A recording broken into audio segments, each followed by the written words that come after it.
১৯৪৭ সাল থেকে প্রায় ৮ দশক ধরে ভারত দক্ষিণ এশিয়ায় একচ্ছত্র প্রভুত্ব প্রতিষ্ঠার চেষ্টা করলেও তা পুরোপুরি সফল হয়নি।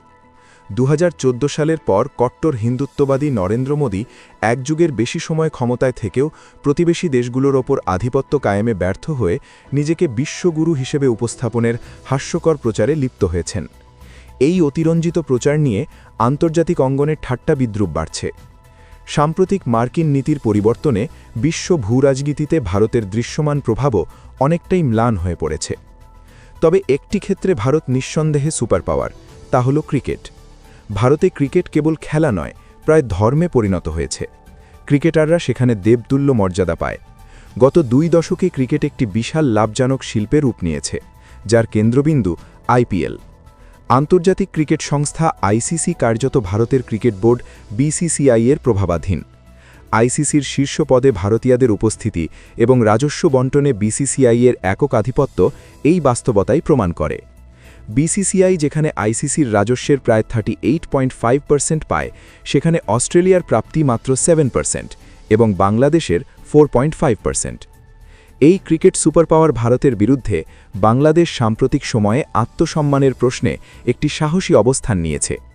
মুস্তাফিজুর রহমানকে আইপিএলে ঘিরে সৃষ্ট বিতর্কের পর আসন্ন টি-20 বিশ্বকাপে ভারতে খেলতে না যাওয়ার সিদ্ধান্ত ভারত এবং আইসিসি কর্তাদের অস্বস্তিতে ফেলেছে। এই সিদ্ধান্ত সার্বভৌম বাংলাদেশের দৃঢ়তা ও আত্মমর্যাদার প্রতিফলন। অন্তর্বর্তী সরকার, ক্রীড়া উপদেষ্টা আসিফ নজরুল এবং বাংলাদেশ ক্রিকেট বোর্ড এই অবস্থান গ্রহণ করে জাতির সম্মান রক্ষা করেছে। দুর্ভাগ্যজনকভাবে কিছু বাংলাদেশি ক্রিকেটার ব্যক্তিগত স্বার্থকে দেশের মর্যাদার ঊর্ধ্বে স্থান দিচ্ছেন বলে প্রতীয়মান হচ্ছে। সংবেদনশীল সময়ে বিপিএল বর্জনের সিদ্ধান্ত দেশের স্বার্থবিরোধী ও দায়িত্বহীন আচরণ। দেশের সম্মানের ঊর্ধ্বে কোনো তথাকথিত তারকার অবস্থান হতে পারে না, এই সত্য তাদের উপলব্ধি করা উচিত।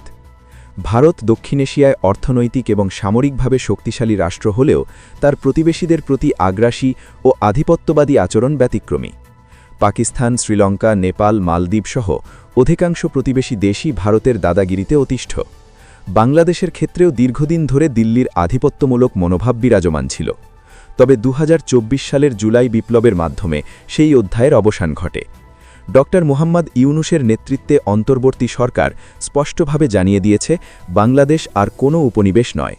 ভারতের চাপ ও হুমকি সত্ত্বেও সরকার দৃঢ় অবস্থান নিয়েছে, যা জাতীয় আত্মমর্যাদা পুনঃপ্রতিষ্ঠা করেছে। আইসিসির হুমকি উপেক্ষা করে ভারতে খেলতে না যাওয়ার সিদ্ধান্ত একটি স্বাধীন ও মর্যাদাশীল জাতির জন্য সময় উপযোগী ও ন্যায্য পদক্ষেপ। এই সাহসী অবস্থানই ভবিষ্যৎ প্রজন্মের জন্য দৃষ্টান্ত হয়ে থাকবে।